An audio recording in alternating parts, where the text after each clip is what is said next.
There is a video that has been watched more than 16 million times. It runs for less than a minute. In it, a young man sprints across an airport tarmac, climbs a chain-link fence with his bare hands, and disappears into a field on the edge of the runway. He never looks back. He is never seen again. That man's name was Lars Mittank. He was 28 years old. And for over a decade, that grainy piece of security footage has been the last confirmed image of him on Earth. This is the story of how an ordinary vacation, with ordinary friends, in an ordinary beach town, ended with a man running full speed into nothing at all.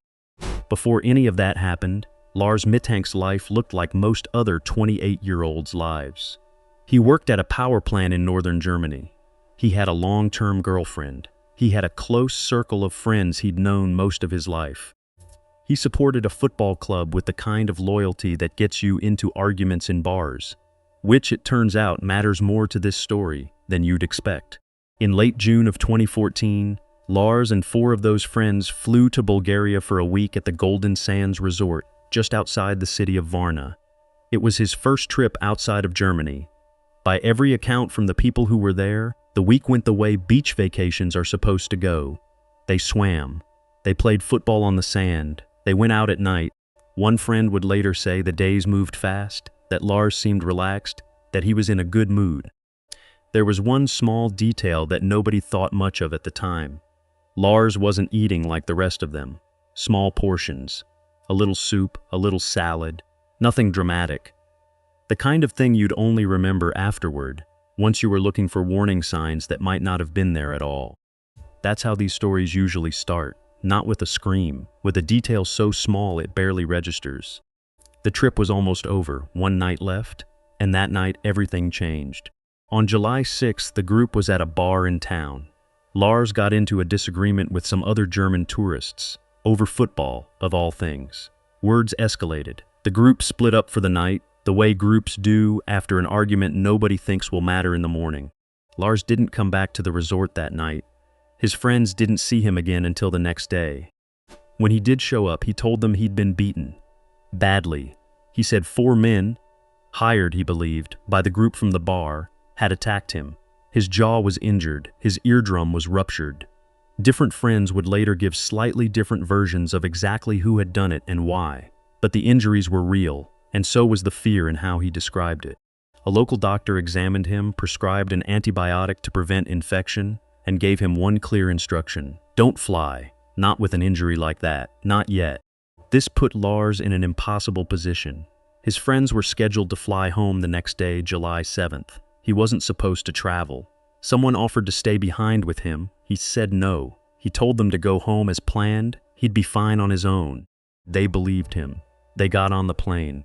He was now alone, injured, in a foreign country, a few days after being violently attacked by men he believed were still out there. And this is where the story stops being a vacation gone wrong, and starts becoming something else entirely. With his friends gone and the resort fully booked for high season, Lars couldn't get a room in the area he knew. He ended up at a cheaper, more run-down hotel across town, a place called Hotel Color, a place he'd never seen before, in a part of the city he didn't know, with no one he trusted anywhere nearby. That first night alone, he called his mother, Sandra. He asked her to block his credit card. He was convinced it had been copied when he checked in. Over the following hours, the calls kept coming. Sandra would later describe her son as sounding more afraid, more paranoid, with every conversation. At one point, he told her 4 men were following him. He asked her specifically about an ingredient in the antibiotic he'd been prescribed, as if searching for a reason his own mind might be turning against him. During some calls, he whispered, like he thought someone might be listening. He told her the hotel felt wrong. He told her he didn't feel safe in the country at all. Surveillance footage from inside Hotel Color, reviewed afterward, appears to back up exactly what he was describing to his mother. It shows him pacing the lobby for long stretches, looking out the windows repeatedly. At one point, hiding inside the elevator, as if trying to disappear from a lobby he had every right to be standing in. Whatever was happening to Lars Mittank, it was escalating through the night, on camera, with almost no one around to see it happen in real time. The next morning was July 8th. The day he was finally scheduled to fly home, he made his way to Varna Airport. And this is the part of the story that has been watched, paused, slowed down, and argued over more than almost any other piece of true crime footage on the internet. Airport security cameras captured him inside the terminal, and something about him was visibly off. He appears agitated, watchful, moving like someone bracing for a threat that isn't visible to anyone else in frame. And then, in the span of a few seconds, he runs. He sprints out of the terminal, across open tarmac, toward a perimeter fence at the edge of airport property. He climbs it, with his bare hands, in street clothes, no hesitation, and drops down on the other side, into farmland that stretches out toward nothing in particular. He leaves behind his luggage, his passport, his wallet, his phone.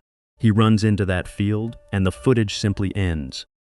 No one has ever produced a confirmed piece of video, a photograph, or a verified sighting of Lars Mittank from that moment forward. Not one in over a decade. German and Bulgarian police coordinated through Interpol in the weeks that followed. Search efforts covered the surrounding area. Hospitals were checked for any unidentified patient who might match his description. Nothing. Sandra Mittank eventually hired a private investigator who dug through records and followed leads for months. He came back with nothing confirmed either. So the question becomes, what actually happened to him? And here is where the case splits into theories that have been argued about for years, and none of them close the door completely. The first theory centers on that antibiotic. Some of the people around this case, including physicians who've reviewed it, have pointed to a documented, if rare, side effect profile in that class of drug, one that in extremely uncommon cases has been linked to psychiatric symptoms, including paranoia. Under this theory, Lars wasn't hiding from real threats. His own prescribed medication was distorting his sense of reality, and the men he described were never actually following him at all.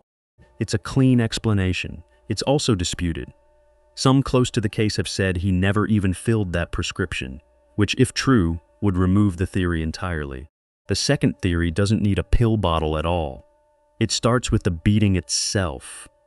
A blow to the head, even one that doesn't knock you unconscious, can cause underlying brain trauma that doesn't show up as an obvious wound. In some documented cases, that kind of injury produces exactly the profile Lars displayed in his final days. Confusion, heightened fear, a conviction that unseen people mean you harm. Under this theory, the men in the bar didn't just injure his jaw. They may have set off something in his brain that never had the chance to be diagnosed, because the person experiencing it ran before anyone could examine him. The third theory is the simplest and the hardest to disprove, that the men from the bar really were still after him, that his fear wasn't paranoia at all, but an accurate read of a real threat, and that whatever happened to him at that airport was the result of someone catching up to him, not a mind unraveling. There's a fourth possibility that gets less attention but deserves it. That none of this required an external cause at all. That an otherwise healthy 28-year-old, under extreme stress, isolation, and physical pain, experienced an acute break from reality that had nothing to do with drugs or brain injury, a delirium brought on simply by everything colliding at once in a country where he didn't speak the language and had no one left beside him. And then there's his mother's belief, the one she has held onto for over a decade, that her son is still alive somewhere, that the trauma of that week erased who he was, and that he has been living, unrecognized, without a name, ever since. She has pointed to a handful of unconfirmed sightings over the years. A hitchhiker who resembled an older version of him, reports from other countries that never led anywhere solid. None of them have ever been verified. All of them keep a mother's hope from having to end. What makes this case genuinely difficult isn't a lack of theories. It's that every single one of them is plausible, and not one of them is proven. The medication theory doesn't explain why the hotel footage shows behavior that started before he would have taken more than a dose or two. The brain injury theory doesn't explain why no hospital, no clinic, no medical record anywhere has ever surfaced.